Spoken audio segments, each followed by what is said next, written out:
Hello dear all. Now we are going to discuss about the next question related with the chapter magnetic effect of current.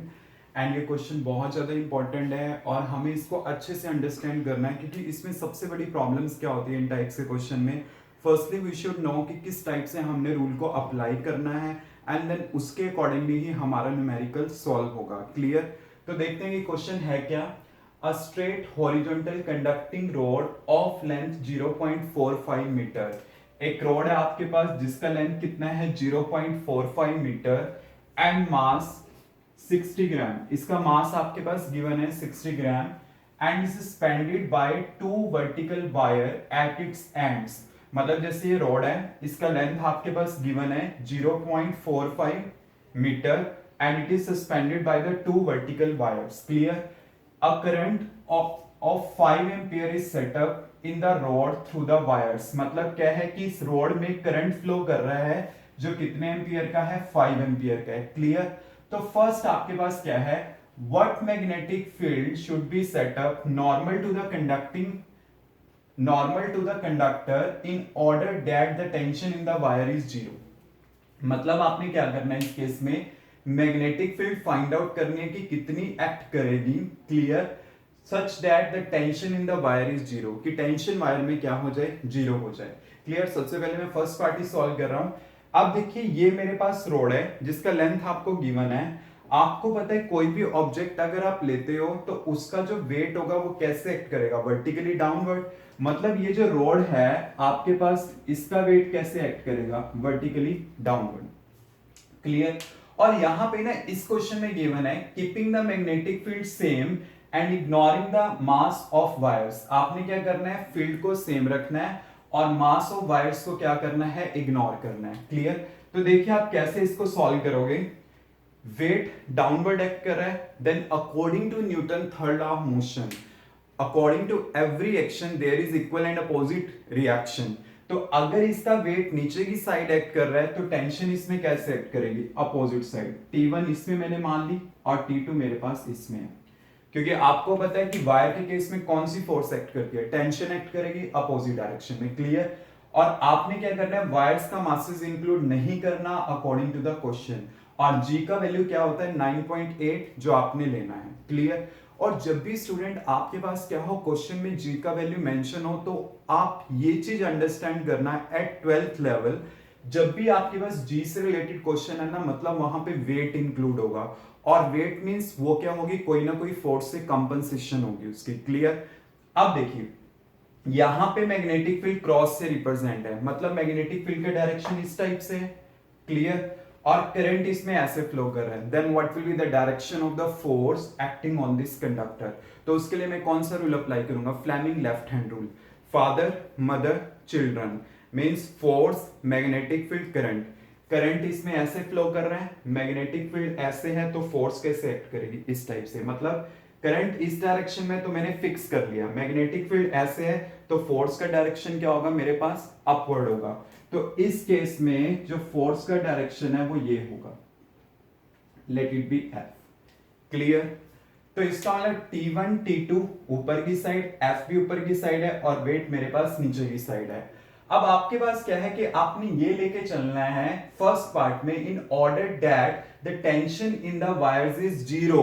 आपने इस tension को include नहीं करना but अगर जैसे मान लो मैं फर्स्ट पार्ट यहां पे सॉल्व करता हूं तो मेरे पास क्या होगा सॉल्यूशन में T1 प्लस T2 ये टेंशन होगी प्लस फोर्स इक्वल टू क्या होगा मेरे पास mg होगा. क्लियर.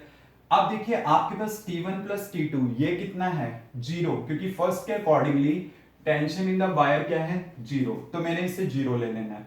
तो ये मेरे पास क्या हो गया जीरो तो F किसके इक्विवेलेंट आ गए mg के इक्विवेलेंट आ गया. अब आपने क्या फाइंड आउट करनी है मैग्नेटिक फील्ड. अब F किसके इक्विवेलेंट होगा B I L sine theta equal to mg क्योंकि कंडक्टिंग रॉड के ऊपर जितना फोर्स एक्ट करता है वो क्या होता है BIL साइन थीटा. अब देखिए L और B में एंगल कितना है 90 क्योंकि देखिए लेंथ आपके पास ऐसे है मैग्नेटिक फील्ड ऐसे. लेंथ अगर ऐसे है मैग्नेटिक फील्ड अंदर की साइड है तो दोनों के बीच में एंगल क्या बनेगा 90 डिग्री क्योंकि लेंथ ऐसे है मैग्नेटिक फील्ड ऐसे तो साइन 90 क्या हो जाएगा 1, तो मैंने इसको इस टाइप से लिख लिया, तो इक्वल टू क्या आ जाएगा mg। तो b का वैल्यू मेरे पास यहां पे क्या आएगा mg डिवाइड बाय क्या होगा IL, ये मेरे पास आ गया।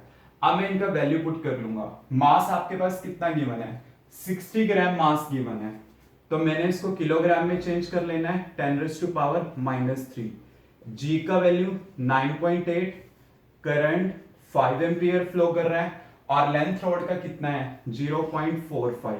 हमने इसको कैलकुलेट करना है। आफ्टर कैलकुलेशन मेरे पास जो आंसर आएगा 0.26 टेस्ला आएगा। मींस जो मैग्नेटिक फील्ड आपके पास इस केस में होगी वो कितनी होगी 0.26 टेस्ला।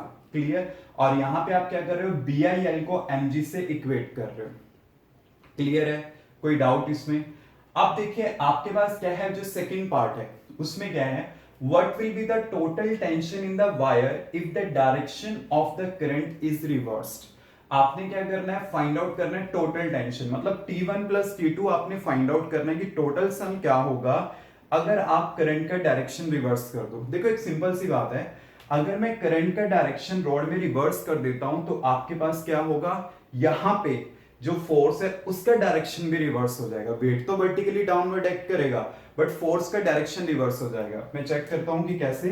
तो आपने सेकंड सिचुएशंस के लिए डायग्राम को अलग से ड्रॉ करना है। तो मैंने करंट का डायरेक्शन रिवर्स कर दिया, इसमें वेट डाउनवर्ड ही है। Now we have to check कि फोर्स का डायरेक्शन मेरे पास क्या होगा। फोर्स का डायरेक्शन आप कैसे चेक करोगे, आपने इसमें अप्लाई करना है Fleming left hand rule, father mother children. आपके पास करंट कैसे फ्लो कर रहा है, इस टाइप से।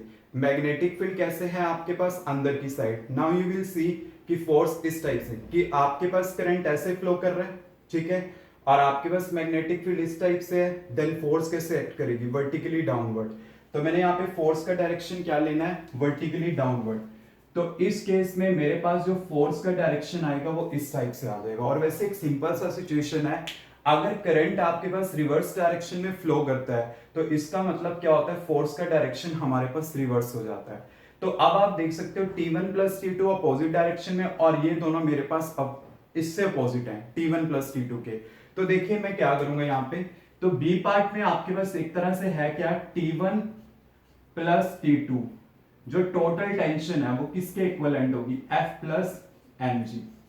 आपको ये चीज पता है F प्लस mg तो इक्वल थे, तो आप इसको लिख लो टोटल टेंशन T, और ये दोनों इक्वल है तो क्या आ गए 2mg। क्लियर। अब देखिए मैं इसको कैसे सॉल्व करता हूं।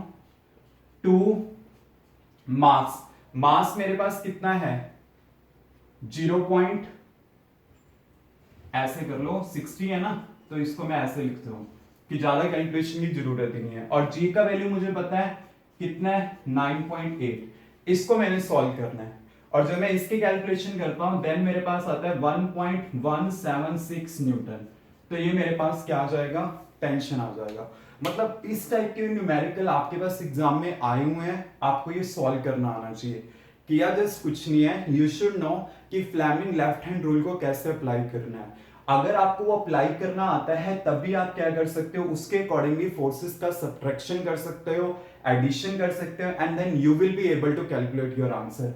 और इसमें भी ना न्यूमेरिकल में इस चीज का ध्यान रखना, कोई एक्स्ट्रा कैलकुलेशन की जरूरत नहीं है। कई क्या करते हैं कि जैसे F प्लस mg लिख दिया, तो यहाँ पे BIL इसका वैल्यू पुट करते हैं, BIL को अलग से कैलकुलेट करते हैं, mg को अलग से, फिर सम करते हैं। जरूरत ही नहीं है। अगर मेरे पास mg BIL के इक्विवेलेंट है, mg F के इक्विवेलेंट है, तो मैं 2mg लिख सकता हूँ। m को पुट किया, g को पुट किया, उसके बाद मेरे पास डायरेक्ट कैलकुलेशन हो जाएंगी। मतलब इससे मेरी कैलकुलेशन क्या हो जाएंगी, कंपैरेटिवली इजी हो जाएंगी। तो यहाँ पे मेरे पास आंसर आ जाएगा 1.176 Newton. So this is a tension. Clear. और g का वैल्यू मैंने 9.8 लिया, और जब भी आपके पास g का वैल्यू मेंशन हो देन यू विल से कि फोर्सेस की कंपनसेशन है और कुछ नहीं है। क्लियर। Any doubt?